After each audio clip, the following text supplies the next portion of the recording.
Hoje nós vamos falar sobre uma condição que cada vez mais a gente vê alguém do lado com esse diagnóstico. É sobre o transtorno do espectro autista e mais especificamente o autismo no adulto, tá? Nós temos muitos adultos hoje que têm transtorno do espectro autista e não têm o diagnóstico. Hoje a gente tem muitos instrumentos para diagnosticar. Lá atrás não havia tanto, as pessoas não entendiam, não tinha muita suspeita diagnóstica. Então, quais características vão fazer vocês suspeitarem do quadro?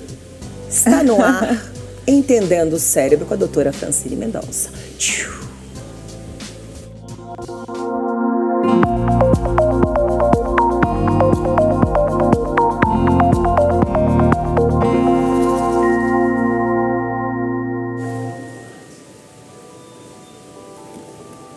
Primeira questão, o que é o autismo, doutora? Ótimo, vamos conceituar o autismo. Eu costumo dizer que é uma condição assim de adversa do cérebro. É um funcionamento alterado. E que existem muitas características, tá? A gente diz que existe um autismo para cada autista.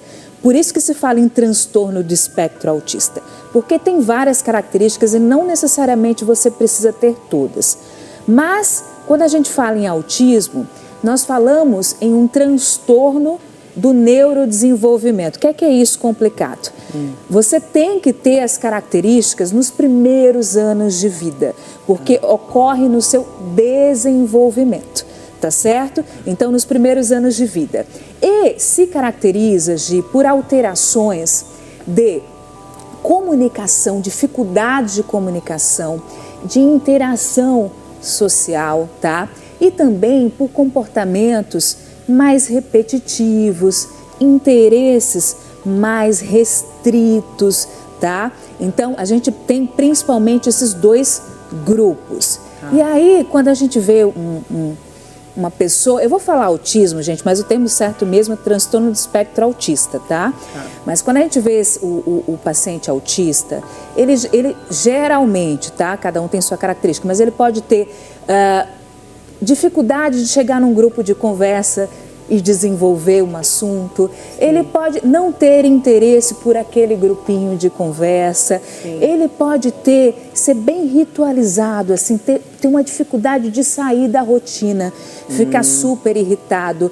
Ele pode ter aquele interesse naquele tema específico e só gostar de falar dele.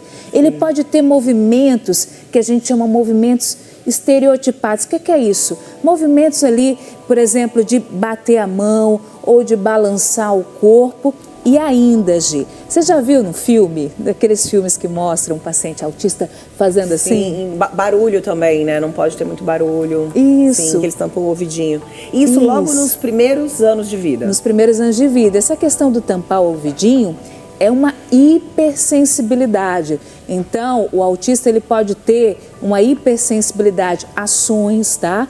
Então, tem pessoas que, tanto a criança quanto adulto, eles estão numa festa, é muito doloroso, porque tem muito barulho. Ou então eles podem prestar atenção em coisas que, por exemplo, você vê uma goteira aqui, pode até você prestar atenção no barulho inicialmente, mas depois você esquece. O autista, ele permanece. Ele pode perceber até alguém mastigando pipoca num cinema, coisa que nunca... Então, assim, uma hipersensibilidade ao som, ao toque. Então, tem pessoas que têm o diagnóstico que não abraçam muito, não são adeptos ao carinho, tá? Porque eles têm uma dificuldade até de roupa, não usa muita roupa apertada.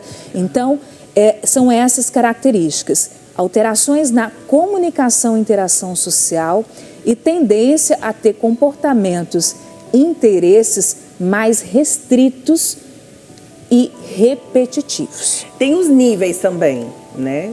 Recentemente a gente viu a Letícia Sabatella com uma matéria linda, uma reportagem no Fantástico, onde ela falou, nossa, estou aliviada hoje de ter o diagnóstico, agora eu me entendo, agora eu entendo muita coisa que eu não entendia antes. Então tem os níveis, né, também. Tem uns que já aparecem, né, que todo mundo vê, e tem outros que não, que levam um tempo. Exatamente. Pessoa... Eu trouxe até aqui a reportagem da Letícia Sabatella que você colocou, e ela descobriu o autismo com 52 anos. 52 anos. E por que tão tardio, Gi? Existem, de fato, níveis. E hoje se considera o nível leve, que é o autismo tipo 1, o nível moderado e o nível severo. E nesse nível tipo 1, a pessoa ela não tem aquela alteração na cognição. O que é isso? Nas habilidades do cérebro. Ela tem uma memória adequada, ela tem uma atenção adequada, ela realiza tarefas de maneira adequada. Então, e ela não tem alteração de linguagem, Gi. E por isso que as pessoas não suspeitam. Porque ela se relaciona, ela tem uma capacidade de interagir, tá?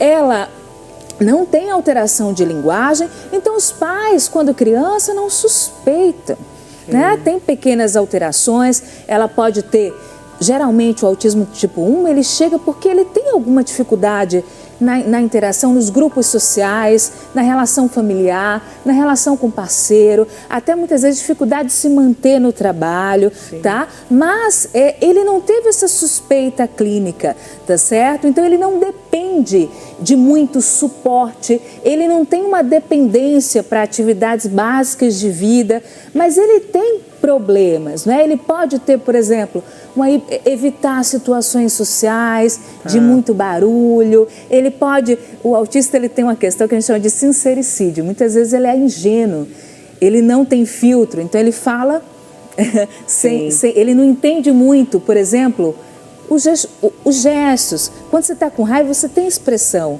Quando você está triste, você tem expressão. Muitas vezes o autista ele não tem essa percepção do outro, e muitas vezes as pessoas confundem como dificuldade de empatia, dificuldade de se colocar no lugar do outro, mas é algo orgânico, ele tem essa limitação, então ele passa a ter essas dificuldades, mas as pessoas ao redor não suspeitam, porque a gente tem autistas tipo 1 que estão em cargos executivos, que são professores de universidade.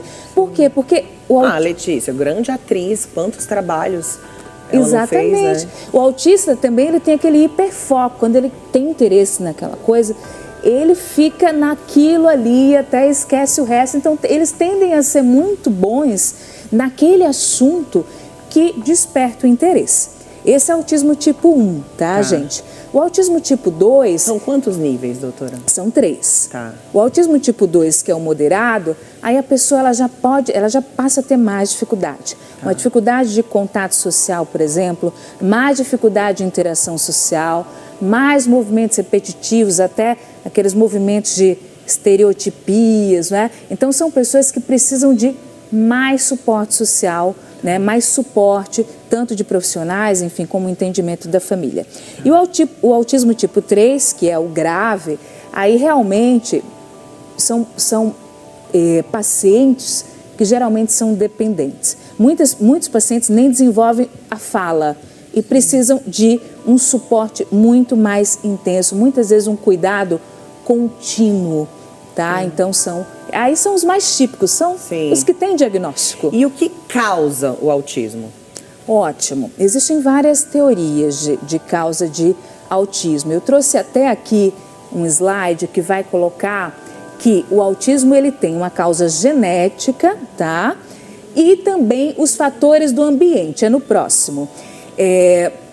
Então, quando a gente fala fatores do ambiente, a gente fala em mães que têm múltiplas gestações ou que tiveram seus filhos de forma tardia, aquele bebê que é mais, aquela gestação, parto prematuro, menor que 35 semanas, aquele bebê que nasceu com perda de peso, menos que 2,5 kg, aquela mãe que ingeriu algumas substâncias durante a gravidez, tá? Então, a gente tem não só um fator genético, inclusive, a gente tem uma passagem de pai para filho, vamos dizer assim, alta. Então, se você tem autismo, você pode passar para o seu filho o gene e essa taxa é em torno de 80%. Então, olha como é alto, tá? Então, a gente tem um fator genético, mais fatores do ambiente. Então, seria mais ou menos a causa. Idade parental avançada. São pais que têm os filhos mais velhos. E assim, aí a gente pergunta, nossa, por que o autismo está aumentando? Sim.